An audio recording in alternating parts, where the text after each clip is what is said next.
And after 9/11, Muslims across the United States spoke out against discrimination and racism they felt was directed toward them. But Islam has actually been attracting more and more Americans every day. RT's Priya Sridhar went to a mosque just outside of Washington, D.C. and found out why so many Americans have converted to their religion. Listen.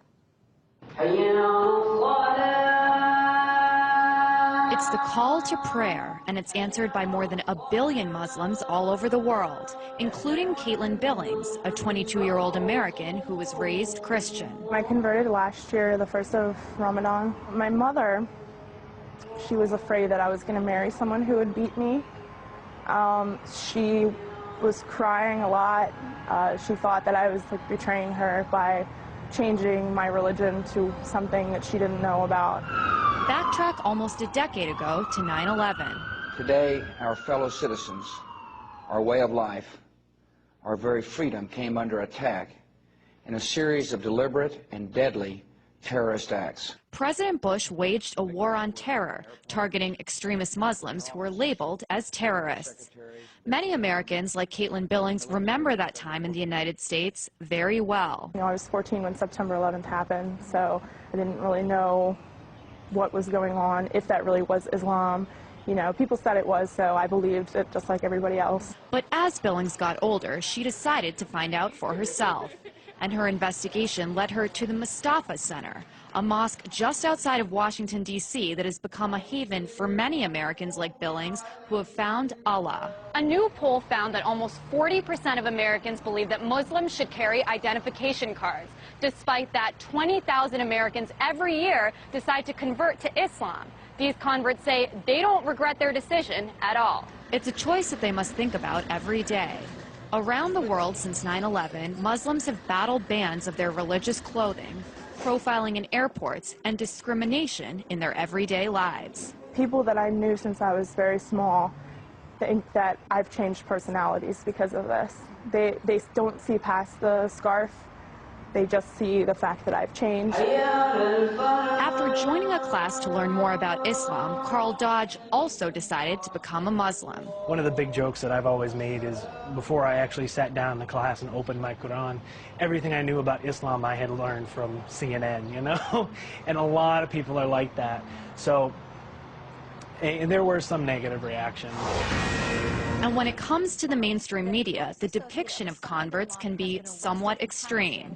The Pakistani officials have arrested Adam Gadan. This is the American-born spokesman for Al-Qaeda. Fox's working. First, there was John Walker Lind, the Californian who converted, joined the Taliban, and ended up fighting with them in Afghanistan. And then more recently, it was Jihad Jain, the blonde-haired, blue-eyed convert who allegedly recruited people to wage violent jihad.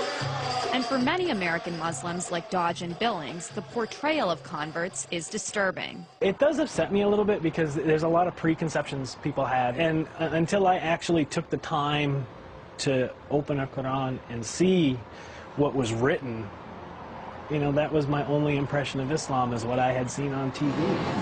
And in the United States, they say a culture of Islamophobia just doesn't make sense. It's a right to practice your religion. That's what this country was founded on.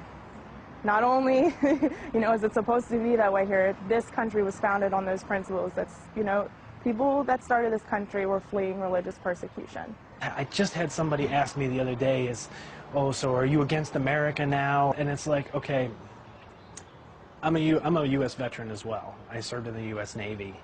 And so I do believe in this country. I volunteered to defend this country. I volunteered to, stand up for what the Constitution says. No matter what unfolds around her, Billings says she's proud to be a Muslim. If no one in the world wants to talk to me and be my friend, I still don't regret it. I am completely happy right now. Happier than I've ever been in my entire life. A happiness that might not make sense to those around her. Priya Sridhar, RT, Annandale, Virginia.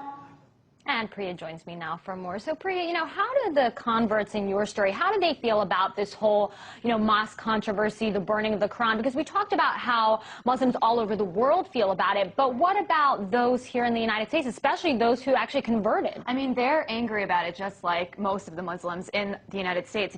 For them, converting to this religion, they had to change their lifestyles a lot. They pray 5 times a day, as you saw in my story. They wear headscarves. So for them, because of all these transitions, they have grown into a community where most of their friends and their family members, a lot of them have married Muslims as well. So, they're more sympathetic, and they feel that, most of these actions, the people who are against the mosque near Ground Zero, or the pastor who was planning to burn those Qurans on 9/11, are speaking because they're misinformed, which is another kind of topic that I mentioned in my story as well. That's right. I mean, a lot of them had said, look, I saw one thing in the media, but I wanted to find out for myself, so I picked up a Quran. I want you to just elaborate a little bit more on that. Well, Dina, I think an important thing to remember is that, although this country is supposed to be a melting pot and it's supposed to be very diverse, that only happens in certain cities and different regions of the country.